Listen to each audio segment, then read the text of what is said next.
Welcome back to Morning Joe. Beautiful day in Washington. And joining us from down there in the nation's capital, sports editor at The Nation magazine, founder of the website Edge of Sports, our buddy Dave Zirin. Dave, good morning. Hey, Willie. How you doing, buddy? I'm doing all right. Let's talk about this NFL lawsuit. This is a big story. More than 2,000 former NFL players getting together, guys who've been affected by concussions, brain injuries, getting together to sue the NFL. What's the basis of the lawsuit exactly, Dave?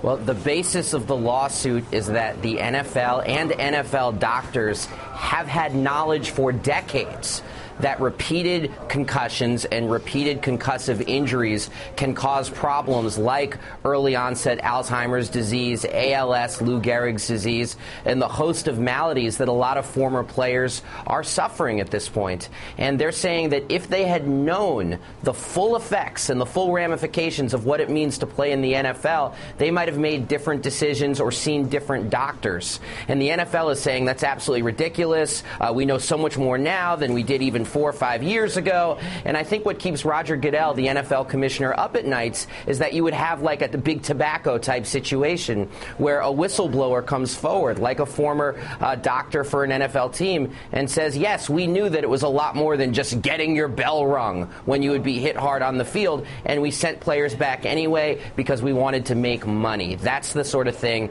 that I think makes Roger Goodell have night sweats. So I think these players are going to have to prove that the NFL knew about this and hid that information somehow from players.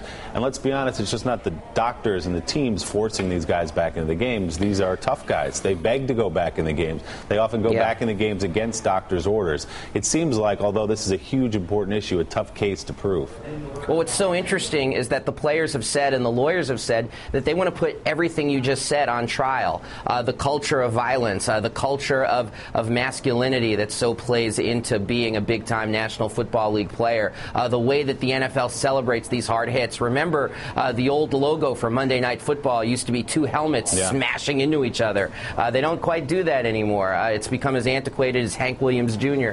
And this is the sort of thing that the NFL is very nervous about being on trial, because what the NFL has done so successfully is that it's sold, and I'm a big NFL fan, but it has sold highly commodified violence to families. Yeah. That's how it's been so successful, and their big fear is the specter that it'll become like boxing. Boxing used to be the #1 sport in the United States, but you've had generations of parents who've kept their kids away from the sport because of the health concerns. The idea that that could happen to the NFL is the only thing that endangers this particular golden goose. Wes, it was interesting a couple weeks ago to hear Tom Brady's dad come out and say, knowing what I know now, I would not have let my kid put on a football uniform or a helmet till he was a teenager.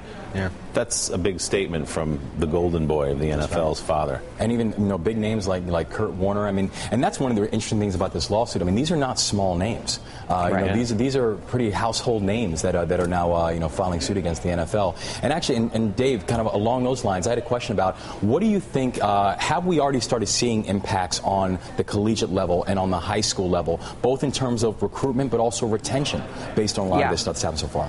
Well, actually, they just came out with statistics that show 1 million less American children than a year ago are playing youth football. So you're already talking about the beginnings of a cultural shift. Yeah. And it's really tragic what has brought this shift on, because according to the data that we have, it's like Junior Seau's suicide. It's Dave Doorson's suicide. It's these very high-profile tragedies that have people like Kurt Warner questioning whether the NFL is in fact just hazardous for our health.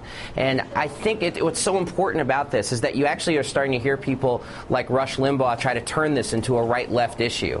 It's like, oh, the left wants the nanny state and to ban football, and what happened to personal freedom. A former NFL football player named Michael Oriard said, God help us if we turn this into just another, pardon the expression, political football. Mm-hmm. It's like we need to know a lot more about brain science. We need to know a lot more about the effects. We need to know a lot more about a recent West Virginia study that shows that 7- and 8-year-olds who play football can have the same post-concussive effects as big-time NFL players. Like, parents need to know this so they can make informed choices. It's not about stopping people from playing, but it's about us not living in a fantasy land where the worst thing you can get is a bum knee. Yeah, this lawsuit could turn that debate, too. Well, the thing is, with the lawsuit, you could get to the point where you do discovery, and that's when you can actually get documents that would do something of significance. All right, let's